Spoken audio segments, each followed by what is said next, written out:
চ্যাংড়াবান্ধায় শুভেন্দু অধিকারী সভার আগে উত্তেজনা, অস্থায়ী মঞ্চ লাগাতে বাধা পুলিশের, উত্তপ্ত বাক্য বিনিময়, বেআইনিভাবে রাস্তা আটকানো হয়েছে দাবি পুলিশের। এসআইআর আবহে জনশূন্য গোটা গ্রাম, বাড়ি খালি করে চলে গিয়েছে মধ্যমগ্রামের মাঠপাড়া এলাকার শতাধিক পরিবার। এসআইয়ের জন্য ওরা চলে গেছে। 2000 সালে নাম ছিল না। পশ্চিমবঙ্গের সীমান্ত এলাকায় একের পর এক বাংলাদেশি গ্রেফতার, ভোটার কার্ড তৈরি করতে কোথাও শ্বশুর, খুড়শ্বশুর বা কোথাও প্রতিবেশীকে বাবা সাজানোর ফিকির। বহরমপুরে তৃণমূল কর্মী খুনে গ্রেফতার এক, হাতুড়ে ডাক্তারের সঙ্গে বচসার পর ছুরির আঘাত, পরস্পরের বিরুদ্ধে অভিযোগ তৃণমূল ও কংগ্রেসের, রাজনীতি নেই দাবি পুলিশের। শ্রীলঙ্কায় বিধ্বংসী সাইক্লোন, মৃত অন্তত 80, নিখোঁজ 40-এরও বেশি। তামিলনাড়ু, পুদুচেরিতে ভারী বৃষ্টির পূর্বাভাস, কমলা সতর্কতা জারি।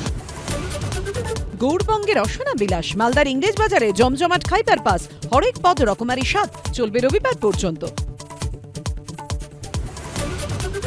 এসআইআর আতঙ্কে মধ্যমগ্রামে জনশূন্য পাড়া, কমিশনে বিশেষ পর্যবেক্ষক। শুভেন্দু অধিকারী সভার আগে উত্তপ্ত কোচবিহার, সন্ধ্যে 6টায় দেখুন পাপিয়ার সঙ্গে।